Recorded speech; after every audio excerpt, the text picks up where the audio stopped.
이스라엘이 국제사회의 반대를 무시하고 라파를 공격하기 시작한 것이 벌써 6주가 흘렀습니다. 라파 작전이 사실상 마무리되면서 이스라엘은 8개월 전 공습을 감행한 하마스 테러 분자 소탕이라는 목표 달성에 가까워졌고, 이로써 팔레스타인 가자 지구에서 이뤄진 이스라엘의 대규모 지상작전도 일단락될 것으로 보입니다. 이제 이스라엘은 레바논 시아파 무장단체 헤즈볼라와 전면전을 치를 것으로 보이는 만큼 2차 세계대전 이후 중동은 물론 전 세계가 가장 혼란스러운 상황. 사실 중동이 깊숙하게 관련된 문제이기 때문에 한국은 상당히 애매한 상황입니다. 어떤 이들은 이스라엘이 잘못한 것이라 주장하고, 또 어떤 이들은 팔레스타인이 선방을 날린 것이 문제라고 주장하고, 또 어떤 이들은 중립적인 태도를 이어가야 한다고 말합니다. 한국 최대 우방국인 미국의 눈치도 봐야 하고, 원유를 100% 수입해야 하는 입장에서 중동의 눈치를 보지 않을 수가 없어 머리가 아픈 상황이죠. 그런데 지금은 좀 상상하기 어렵지만 중동 문제로 한국과 미국이 정반대 입장에 서서 피해를 면했던 사실을 아시나요? 지금으로부터 50년 전에 벌어진 일입니다. 이집트, 시리아 등이 이스라엘을 침공하면서 제4차 중동전쟁이 발발하자 사우디아라비아를 중심으로 이란, 이라크 등은 석유 감산과 동시에 일방적으로 원유고시 가격을 17% 인상합니다. 여기에 이스라엘을 지지한 미국, 영국 등에는 아예 석유 수출을 금지하면서 오일 쇼크가 전 세계를 뒤집었죠. 1배럴 3달러였던 원유가는 13달러로 한 달 만에 4배 이상 상승해 전 세계는 혼돈에 휩싸였습니다. 그런데 이때 박정희 정부는 이스라엘이 아니라 이집트, 즉 친아랍으로 외교 노선을 정했는데 석유 수급 문제 때문입니다. 3차 중동전쟁까지 이스라엘을 지지했었지만 석유 수급 문제가 발생하자 불법 점령 중인 이스라엘이 즉시 가자지구, 웨스트뱅크, 골란고원에서 철수하라며 이집트 지지 선언을 했죠. 이 선언에 이집트와 사우디아라비아 등이 대단히 만족감을 표했고, 한국은 가까스로 석유 수출 금지 국가에서 제외됐습니다.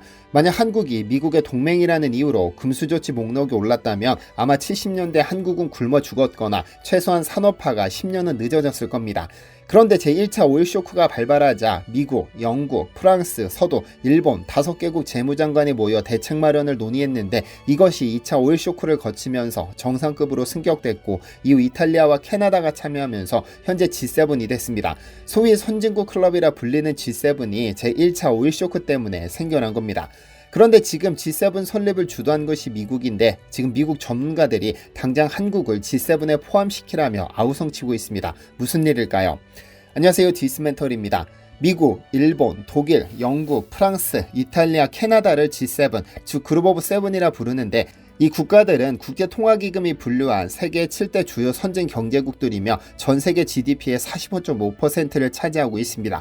사실상 세계 경제를 선도하고 있어 국제적으로도 영향력이 엄청나죠. 신문이나 뉴스에서 G7과 함께 G20도 자주 언급되는 것처럼 국가 수가 달라지기도 하는데, 실제로 1973년 첫 모임 때는 위에서 언급한 것처럼 미국, 일본, 서도, 영국, 프랑스 5개국이 모였었고, 이후 이탈리아가 1975년, 캐나다가 1976년에 각각 참여하기 시작했습니다.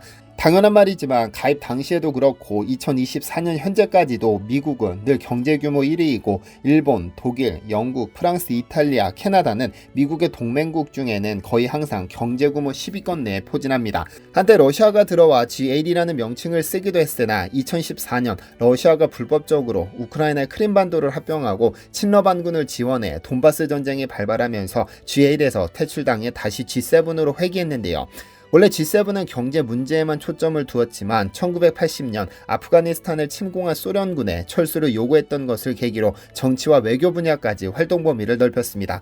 현재 7개 국가가 지닌 공통점은 모두 선진국 중에서도 경제 대국으로 꼽히는 주요 선진국이라는 점, 군사적으로도 대부분 강대국, 최소 강국이라 불릴 수준이라는 점, 모두 민주주의가 확립된 국가라는 공통점이 있는데, G7을 제외 이 공통점을 가진 나라가 바로 한국입니다. 그래서일까요? 지금 미국 국제정치 전문가들 사이에서 캐나다를 빼더라도 한국을 당장 G7에 포함시켜야 한다는 주장이 제기되고 있습니다. 지난 12일 미국 싱크탱크 전략국제문제연구소는 보고서를 통해 G7에 한국과 호주를 포함시켜야 한다고 강력하게 주장했습니다. 그러면서 G7에서 아시아를 대표할 국가는 단 한 국뿐이고 개발도상국의 목소리도 배제돼 있다며, 이런 구조로는 글로벌 거버넌스를 선도할 수 없다고 지적했죠. 우리나라에 대해서 신흥 기술 공급망을 보호하는 데 중요한 역할을 하고 있다면서도 일부 G7 회원국보다 우수한 성과를 보이고 있다고 주장했죠. CSIS는 이어 한국과 호주의 신규 회원국 가입을 위해 두석을 차지한 EU 관련 기구의 회원 자격을 통합할 것을 제안했는데, 이는 기존 유럽국 중 일부를 배제할 수 없다면 EU가 자리 하나를 빼야 한다는 의미이기도 합니다. 그런데 이와 관련해서 재미있는 의견이 있습니다. 트럼프가 재집권하게 되면 백악관 국가안보보좌관 후보로 강력하게 거론되는 엘브리지 콜비 전 국방부 전략전력개발 담당 부차관보가 아시아가 미국 안보 전략의 핵심이기 때문에 유럽 회원국을 아시아 국가로 대체할 필요가 있다며, 유럽을 설득하기 위해 필요하다면 캐나다를 빼고 한국을 회원국으로 넣는 것을 지지한다고 밝혔으니까요. 원래 G7이 아닌 국가가 G7 회의에 참석하기 위해서는 호스트 국가가 초청해야 참석이 가능하고, 2020년 미국 그리고 2021년 영국은 한국을 공식 초청했었죠. 하지만 2022년 독일, 올해 이탈리아는 나란히 한국을 초청 대상에서 배제시켰습니다. 그래서 세계 10손가락에 드는 경제 규모를 가졌음에도 주최국의 초청장을 받아야 참석 가능하다는 것이 상당히 자존심 상하는 일이 아닐 수 없는데요. 그런데 지금 유럽에서 한 자리를 빼거나 캐나다를 빼더라도 한국을 G7 정식 회의 주최국으로 초청하자는 이야기가 나오는 겁니다.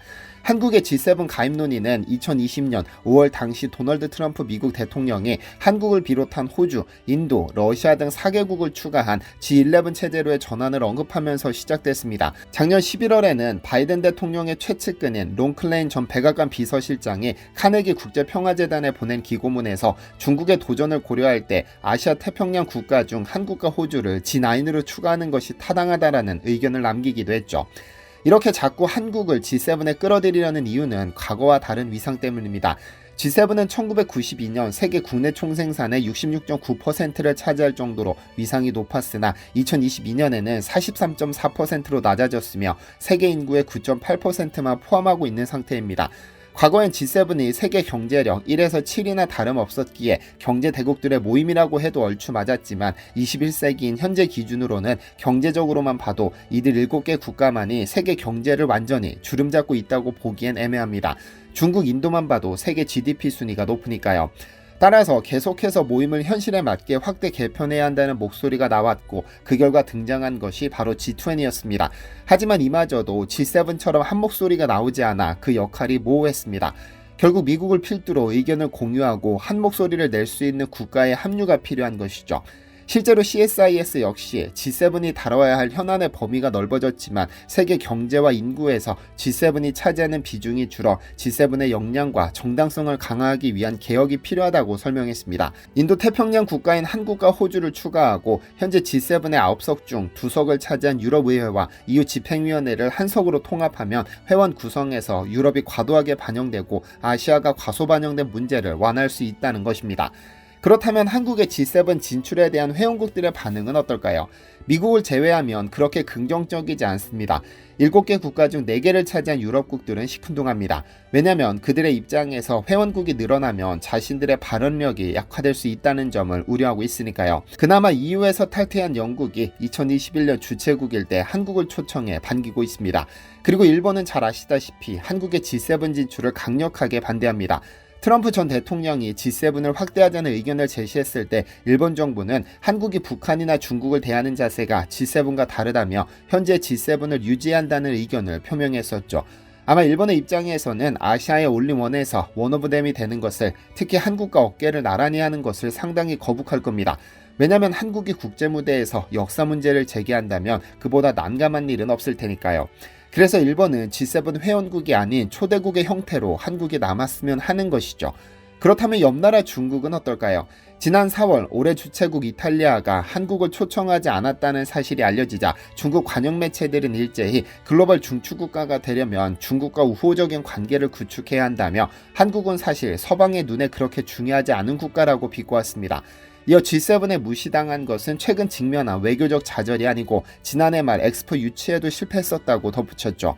그러면서 한국이 열등감에 사로잡힌 국가라고 비판했습니다. 신문은 한국의 G8 꿈은 부서졌지만 이 부끄러운 행보는 한국의 과거 오해를 깨우쳐주는 역할을 할 것이라며, 한국은 항상 서방 국가들을 선진 강대국으로 여기며 그들의 세력권에 들어가 위상을 과시하고자 했는데 이는 열등감의 표현이라고 강하게 주장했는데요. 사실 G7 회원국이 되는 것도 문제가 없는 것은 아닙니다. 인트로에서 설명했듯 제1차 오일 쇼크 때처럼 한국이 우리 이익을 위해 미국과 다른 의견을 내기 어렵 어려워질 수도 있고 여전히 거대한 수출 시장인 중국과의 관계도 고려하지 않을 수 없습니다. 그럼에도 한국의 G7 가입 여부를 두고 갑론을박을 할 때 우리나라가 이제 G7 회원국이 되느냐를 논의하고 있을 정도로 성장했다는 것은 무시할 수 없는 사실이죠. 나라를 빼앗긴 적도, 전쟁으로 반으로 나뉘기도, 심지어 경제가 망해 빚더미가 된 적도 있는 나라가 바로 대한민국입니다. 그때와 비교하면 얼마나 위상이 높아졌는지 새삼 깨닫게 됩니다. 시청해주셔서 감사합니다. 디시멘터리에서는 여러분의 제보를 기다립니다. 제 채널에서 다뤘으면 좋겠는 뉴스 또는 널리 알려졌으면 하는 영상은 디시멘터리 네이버.com으로 보내주시면 소중히 제작하겠습니다. 시청해주셔서 감사합니다.